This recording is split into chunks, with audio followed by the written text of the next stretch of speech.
Hi,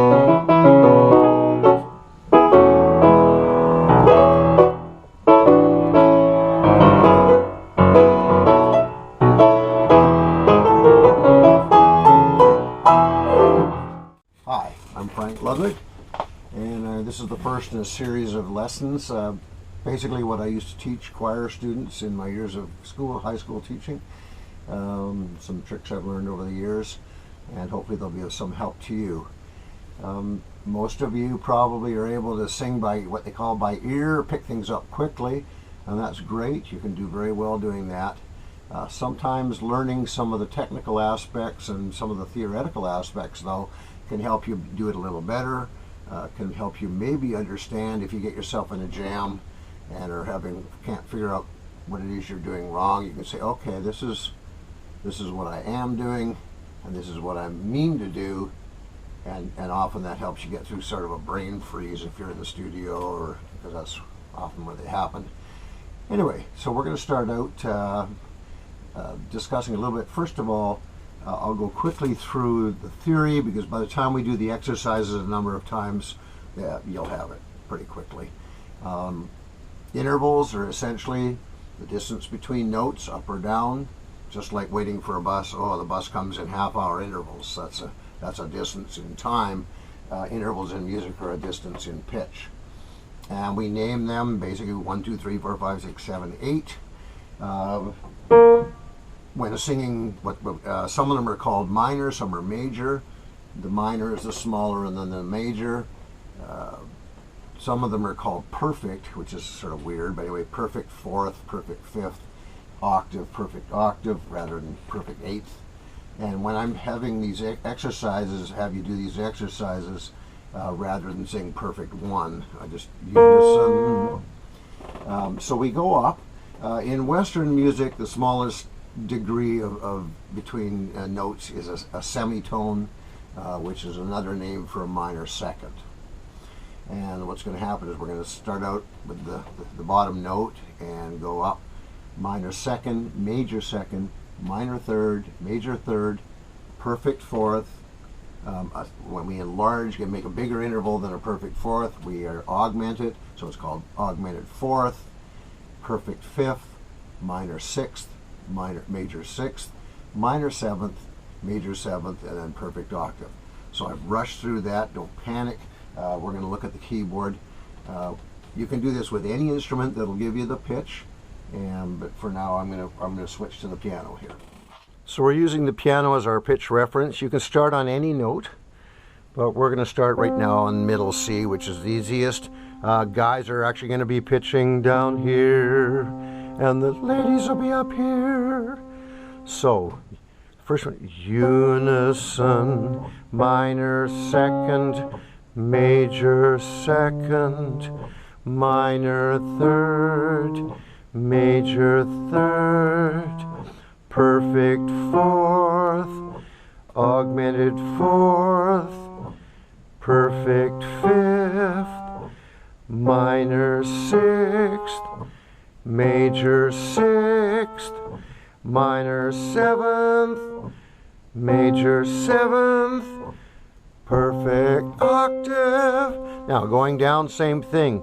Unison, minor second, major second, minor third, major third, perfect fourth, augmented fourth, perfect fifth, minor sixth, major sixth, minor seventh, major seventh, perfect octave.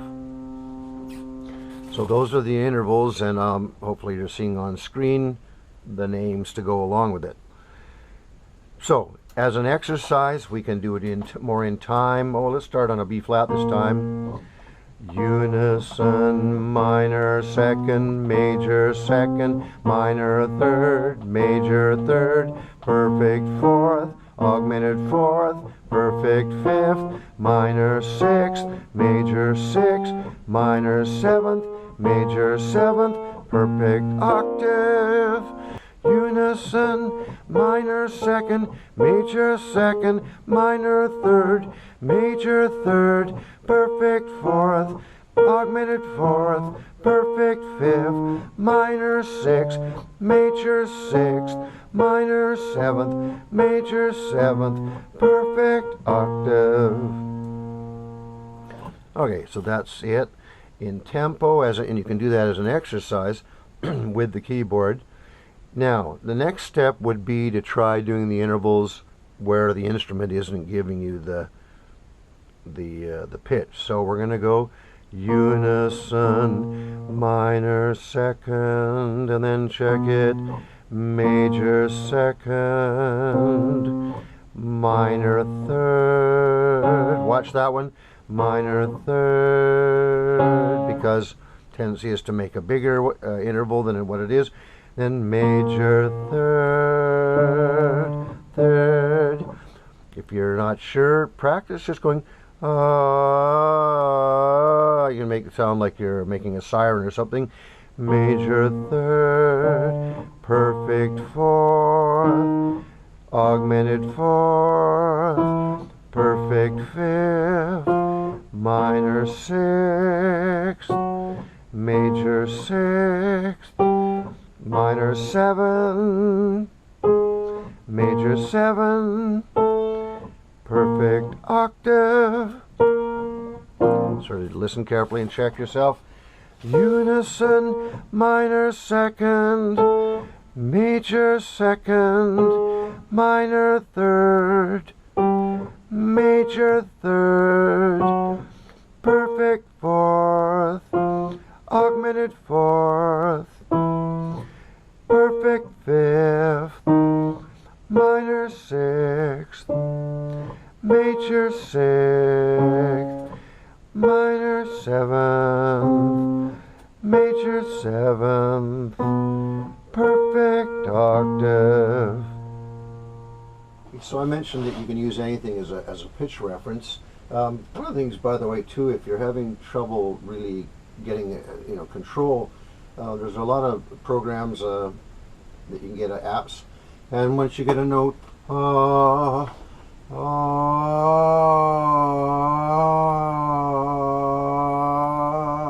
and it'll show you when you're a little sharp, when you're a little flat, and that's not a bad exercise. If you're having trouble getting pitch at all, getting any kind of range, one of the things you can do is go just say aha, pretend you're a famous actor, oh, oh, oh, oh, oh, oh, oh. It doesn't matter what it sounds like, obviously.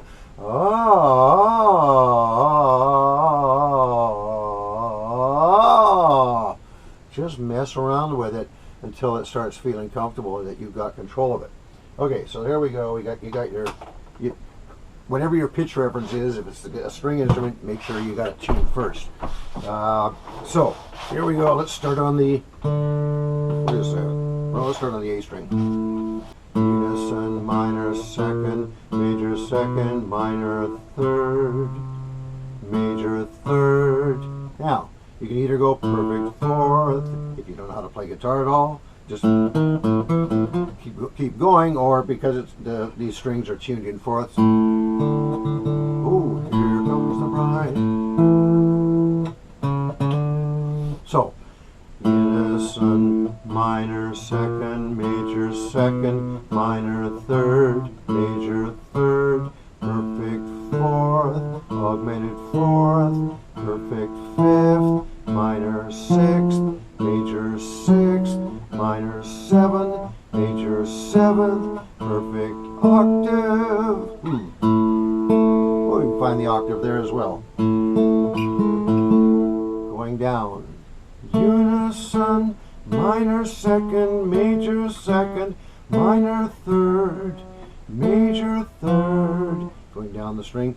Perfect fourth, augmented fourth, perfect fifth, minor sixth, major sixth, minor seventh, major seventh, perfect octave.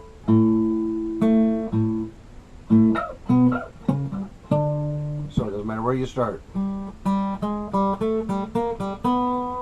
Alright, so you can do this on any instrument as long as it's got an accurate pitch reference. I wouldn't recommend recorder or flutophone so much because the tuning on them is a little crazy. When you get some of the reed instruments, maybe it's harder to discriminate the sound, but as long as it's something that can be tuned solidly and you sing with it, it works just fine. You don't have to have an expensive instrument. Keyboards, great thing about MIDI keyboards is they stay in tune. Now that you know the intervals, sometimes when you're in a song or if you're doing intervals just from different notes and you're having trouble landing it, there are some little tricks you can do to try and remember it. The easiest one, of course, is perfect fourth, and it's "Here Comes the Bride." That's the perfect fourth. Going down going up a minor third. "Oh, Canada," and going down a perfect fifth. So minor third, perfect fifth. "Oh, Canada." There's some other ones. Tritone, that's kind of one of the more difficult ones. For that, if you know West Side Story, or even if you don't, all you have to remember is Maria, Maria, tritone. Oh, by the way, an augmented fourth. Here's a fourth, augmenting it. Sometimes if you're coming from a fifth and you're making it smaller, we call it a diminished fifth. That's the same. Augmented fourth, fifth, diminished fifth. It's also called a tritone sometimes, so with capital D. Tritone. It was also in the Middle Ages called Diablo de Musica, because it was sort of sinister sounding, and somebody convinced everybody that if you sang or played that note, you would go straight to hell.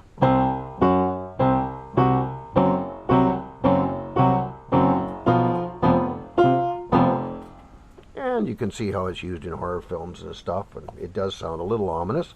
Anyway, so that's the tritone.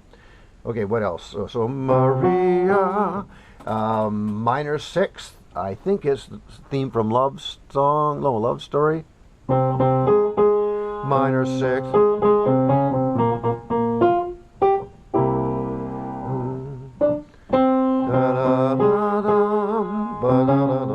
So minor sixth. Major sixth is pretty easy. My body lies over the ocean. My bond. Major sixth. My body lies over the sea. So that's major sixth. One of the other hardest one is a major seventh. Best way to get that is sing an octave and come down to it. So somewhere over the rainbow, somewhere, major seventh. Some of the other ways into some of the other intervals, the easiest way is knowing triads, which I'm going to get into a little bit more later.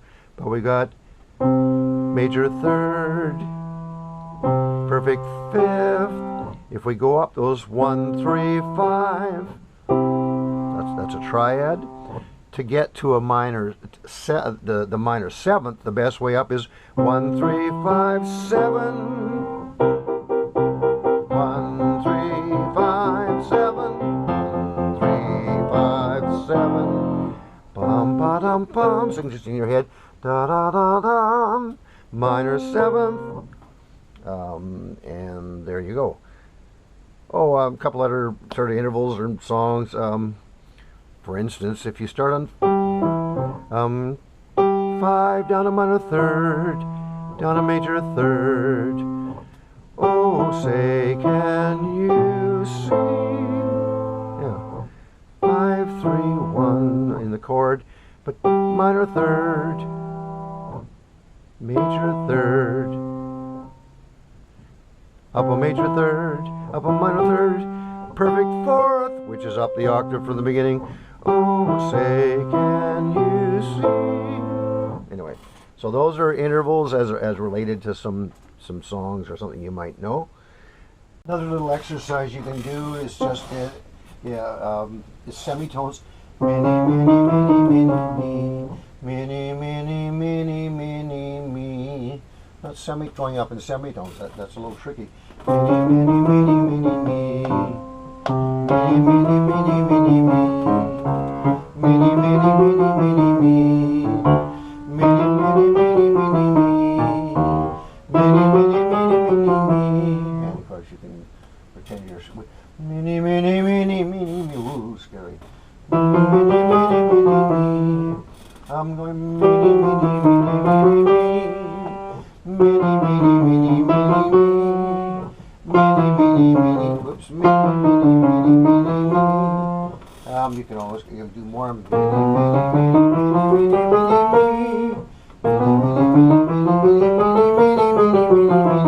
mini, mini. I think if you sing mini me, you have to do that at the end. And so that's the intervals. It helps to have them in your head as you do them, figure it out. Intervals are very handy if you're working with other people, obviously, and you have harmonies, because you say, okay, I'll take the root of the chord, you're singing up a major third, you sing over there, sing, hey, over there, wake up. You sing up a fifth, and you got 1, 3, 5. Guess what? You got a chord. Oh, we're going to add somebody else. Let's have them go a major seventh. Ooh, got a weird chord now. Have them down the octave.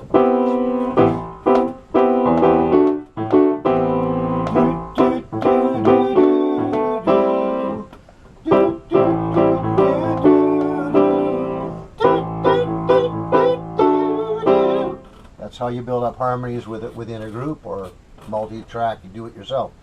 So hopefully this has been some help. I'm going to have another section where I'll go through some teaching chords through the use of intervals, but let's leave that for another day. Now, thanks very much for listening, and hopefully this will be of some help. Bye-bye.